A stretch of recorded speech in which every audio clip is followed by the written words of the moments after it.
CM Revanth రెడ్డిపై లగచర్ల రైతు బిడ్డ నిప్పులు చెరిగింది. లగచర్ల భూములు తొండలు గుడ్లు పెట్టే పొలాలంటూ రేవంత్ మాట్లాడడంపై దుమ్ము దులిపేసింది. దమ్ముంటే కొడంగల్ నియోజకవర్గానికి వచ్చి తొండలు గుడ్లు ఎక్కడున్నాయో చూపించాలంటూ సీఎం రేవంత్ రెడ్డికి లగచర్ల రైతు బిడ్డ ఛాలెంజ్ విసిరింది. 1200 ఎకరాలు ఆడ భూ సేకరణ చేసి తొండలు గుడ్లు పెట్టని భూములను ఇవాళ ఏదైనా ఏజో పారిశ్రామిక వాడ తీసుకొచ్చి పరిశ్రమలు తెస్తే మా పిల్లలకు ఉద్యోగాలు వస్తాయి, నా ప్రాంతం అభివృద్ధి జరుగుతుంది.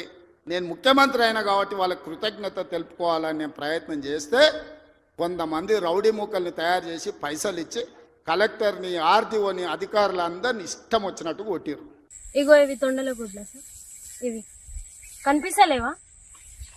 తొండల గుడ్ల ఏ గుడ్లో కనిపిస్తుంది?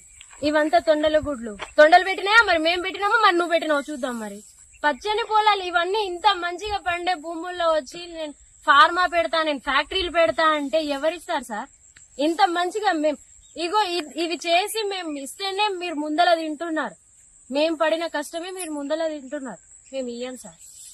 ఇవా గుడ్లు, ఈ పంటలు నీకు గుడ్డు తొండల లెక్క కనిపిస్తున్నావు. ఒకసారి కిందికి వచ్చి చూడవయ్యా, చూడు, కిందికి వచ్చి చూడు. సీఎం సీట్ లో కూర్చొని కాదు, కిందికి వచ్చి మా జనాలు చేసి నాకు వాళ్ళు చేసేది ఒకసారి చూడు, తెలుస్తుంది. అక్కడ కూర్చొని మాట్లాడడం కాదు. ఏ చూసినా తొండలు గుడ్లు పెడుతున్నాయి, పందులు కూర్చుంటున్నాయి అంటే కిందికి వచ్చి చూస్తే తెలుస్తుంది. ఆ ఊరు ఈ ఊరు, ఆ ఢిల్లీ ఈ ఢిల్లీ తిరగడం కాదు.